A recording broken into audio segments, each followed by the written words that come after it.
दोस्तों, अगर आपसे कोई पूछे कि यार आखिर इन्वेस्टिंग करना क्यों चाहिए, तो आपको क्या लगता है, आप क्या जवाब दोगे? अगर ये बोलोगे कि यार इन्फ्लेशन के अकॉर्डिंग हमें अपने पैसों को सेव और ग्रो करना चाहिए, तो हो सकता है कि सामने वाला आपकी बात समझ नहीं पाए। फिर अगर आप उसको बोलोगे कि आप अमीर बनना चाहते हो इसलिए आप इन्वेस्टिंग करना चाहते हो, तो हो सकता है कि सामने वाला हंसने लगे, क्योंकि उसको दूर दूर तक इन्वेस्टिंग की पावर के बारे में कोई नॉलेज नहीं है। तो फिर आप सोचोगे कि मैं इसको ऐसा क्या बोलूं कि ये मेरी छोटी सी बात उनको समझ में भी आ जाए और उसको लाइफ की एक बड़ी रियलिटी भी दिख जाए। तो दोस्तों, आप बस उनसे ये कहें कि यार मैं इन्वेस्टमेंट इसलिए करना चाहता हूँ क्योंकि मुझे पता है कि कल जो चिप्स या नूडल्स का पैकेट 10 रुपए का था वो आज 14 रुपए से 20 रुपए हो चुका है, और कल जो 1 लीटर मिल्क मेरे घर में 33 रुपए आता था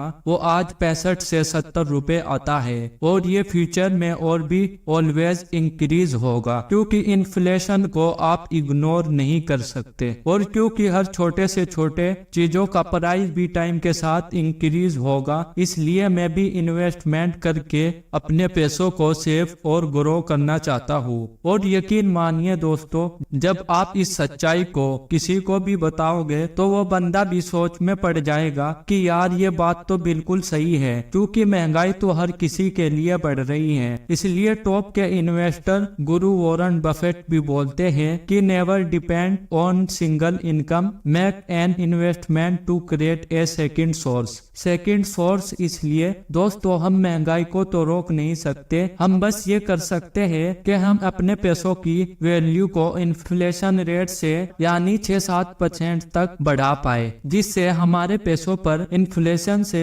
थोड़ा ज्यादा रिटर्न तो मिल ही सके। तो इस वीडियो में दोस्तों हम कुछ ऐसे इन्वेस्टमेंट प्लान्स को समझेंगे जिससे हमें एटलीस्ट 8% से ज्यादा रिटर्न मिल पाए। और वो कौन से इन्वेस्टमेंट है जो हम 1000 रुपए के अंदर शुरू करके एक अच्छा अमाउंट बना सके, वो भी आपको इस वीडियो में पता चलेगा। तो दोस्तों, पहला सेविंग इन्वेस्टमेंट ऑप्शन है सेविंग अकाउंट। सेविंग अकाउंट इसलिए क्योंकि हमने अपने पेरेंट्स को भी अपने पैसे सेविंग अकाउंट में रखते हुए और निकालते हुए देखा है, और पहले का कॉन्सेप्ट भी था कि पैसे सेफ रखने हैं तो सेविंग अकाउंट में रखो। अगर आपने इमरजेंसी फंड के नाम पर कुछ पैसों को सेविंग अकाउंट में रखकर छोड़ा है तो वो अलग बात है, लेकिन अगर आपने पैसे ग्रो करने के हिसाब से ऐसा किया है तो ये एक सही ऑप्शन नहीं है, क्योंकि इसमें आपको सिर्फ 2 से 2.5% तक का इंटरेस्ट रेट मिलता है, जो कि इन्फ्लेशन से बहुत ज्यादा कम है। देखिए, ये कैलकुलेशन आप देख सकते हैं जिसमें आपकी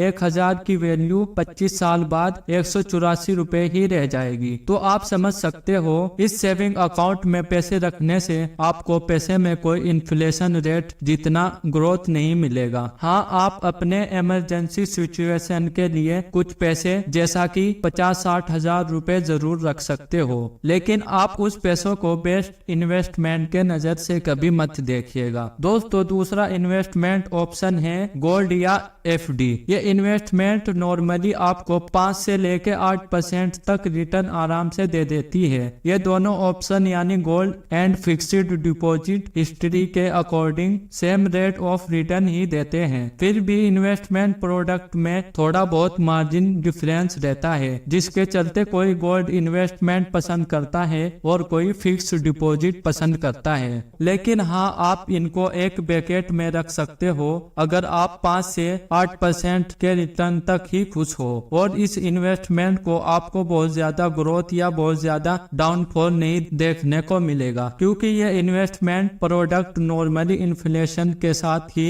इंक्रीज भी होते हैं। लेकिन अगर आपके ड्रीम बड़े हैं और आप मिनिमम लो रिस्क रिटर्न और स्मॉल टैक्स सेविंग के अलावा भी कुछ अच्छा ऑप्शन समझना चाहते हो जो ना सिर्फ इन्फ्लेशन को बीट करे बल्कि आपको फ्यूचर में एक अच्छा वेल्थ भी बना के दे, तो उसके लिए हमारा तीसरा इन्वेस्टमेंट ऑप्शन है mutual fund and ETFs। Mutual funds का लॉन्ग टर्म इन्वेस्टमेंट ज्यादातर 12 से 15% तक का रिटर्न निकाल के देता है, और लॉन्ग टर्म से मेरा मतलब है 15-20 साल। अगर आप अपने पैसों का एक सॉलिड रिटर्न चाहते हो तो इतना तो आपको अपने पैसों को इन्वेस्टमेंट रखना होगा ताकि वो आपको एक अच्छी वेल्थ बना के दे। क्योंकि अगर आप शॉर्ट टर्म के लिए इस इन्वेस्टमेंट प्रोडक्ट को लोगे तो बहुत चांसेस है कि ये मार्केट अप डाउन हो सकती है। तो इसलिए आप ऑलवेज ऐसे इन्वेस्टमेंट को लॉन्ग टर्म के लिए ही रखें और साथ ही म्यूचुअल फंड को, क्योंकि एक्सपर्ट फंड मैनेजर हैंडल करते हैं जो कि काफी रिसर्च और अपने एक्सपीरियंस का यूज करके आपके पैसों को इक्विटी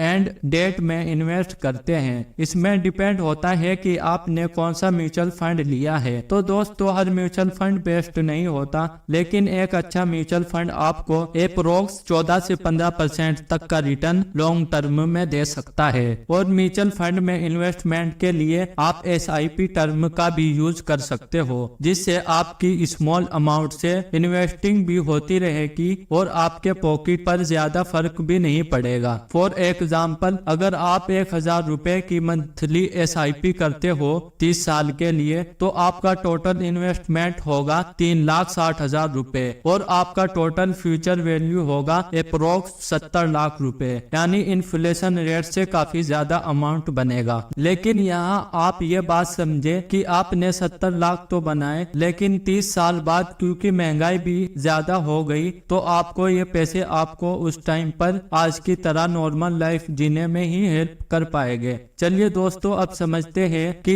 ETFs इन्वेस्टमेंट क्या है। ETF यानी एक्सचेंज ट्रेड फंड। ये वो फंड होते हैं जो स्टॉक एक्सचेंज पर ट्रेड होते हैं स्टॉक की तरह। जैसे कि दोस्तों निफ्टी 20 एक प्लान है जो कि निफ्टी 50 के पोर्टफोलियो को सेम कॉपी करता है। यानी आप ये मान सकते हो कि निफ्टी 50 और निफ्टी 20 के रिटर्न सिमिलर ही होते हैं। और ETFs की बेस्ट बात भी ये है कि इसमें आपको कोई ब्रोकर अकाउंट नहीं, सिर्फ एक डीमैट अकाउंट के जरिए आप ETF में बाय और सेल कर सकते हो। मार्केट में ऐसे बहुत सारे एप्स हैं जो आपको फ्री में डीमैट अकाउंट ओपन करके देता है, जैसा कि एंजल वन ऐप आप यूज कर सकते हो। डिस्क्रिप्शन में लिंक है, वहां जाकर अकाउंट ओपन करें अगर आप चाहो। अगला इन्वेस्टमेंट ऑप्शन है। तो जैसा कि आप जानते होंगे कि दुनिया के ज्यादातर रिचेस्ट लोग स्टॉक की तगड़ी कमाई से ही आज टॉप पोजीशन पर बैठे हुए हैं, जैसे कि Warren Buffett, call can Steve etcetera. तो हमें इनके जितना अमीर बनने का वेट नहीं करना है, हमें बस अपने फाइनेंशियल फ्रीडम को अचीव करना है स्टॉक के जरिए। स्टॉक हर किसी को समझ में नहीं आता, इसलिए लोग इसको अपने इन्वेस्टमेंट लिस्ट में सबसे नीचे रखते हैं। लेकिन अगर आप एक अच्छा फंडामेंटल स्टॉक पिक करना सीख जाते हो, एक स्ट्रॉन्ग फंडामेंटल स्टॉक से आप लॉन्ग टर्म में 20 से 25% तक का रिटर्न एक्सपेक्ट कर सकते हो। लेकिन आप इसको प्रिडिक्शन समझने की भूल ना करें। तो दोस्तों अगर आप हाई रिस्क और हाई रिटर्न में बिलीव करते हो और आपको एक अच्छा हिस्टोरिकल फंडामेंटल स्टॉक भी रिसर्च करके सेलेक्ट करना आता है, तो फिर आपके 1000 की मंथली इन्वेस्टमेंट पर अगर आपको 20% का रिटर्न जनरेट करोगे तो 30 साल बाद आपके पास 2 करोड़ 33 लाख रुपए हो गए। यानी आपकी टोटल इन्वेस्टमेंट सिर्फ 3,60,000 की ही रहेगी। लेकिन क्योंकि आपने इसको 30 साल तक एक हाईली रिस्क बेट फंडामेंटल स्टॉक में इन्वेस्ट कर रखा है, इसलिए इसकी फ्यूचर वैल्यू 2,33,000 रुपए बनेगी, जो कि आपको एक अच्छी फाइनेंशियली फ्री लाइफ दे सकता है उस टाइम में। और इस अमाउंट को अगर आप इन्फ्लेशन से भी काउंट करें तो तब भी ये काफी है एक अच्छा कंफर्टेबल लाइफ जीने के लिए। आप चाहे जो भी इन्वेस्टमेंट स्टार्ट करें, 1000 से 5 से 8% के ग्रोथ वाले या 12 से 15% की ग्रोथ वाले, जरूरी यह है कि आप अपनी एक छोटी इन्वेस्टमेंट स्टार्ट करें और आप सिंपल आंख बंद के कभी भी इन्वेस्ट ना करें। आप पहले इन्वेस्टमेंट जर्नी को सही से समझे,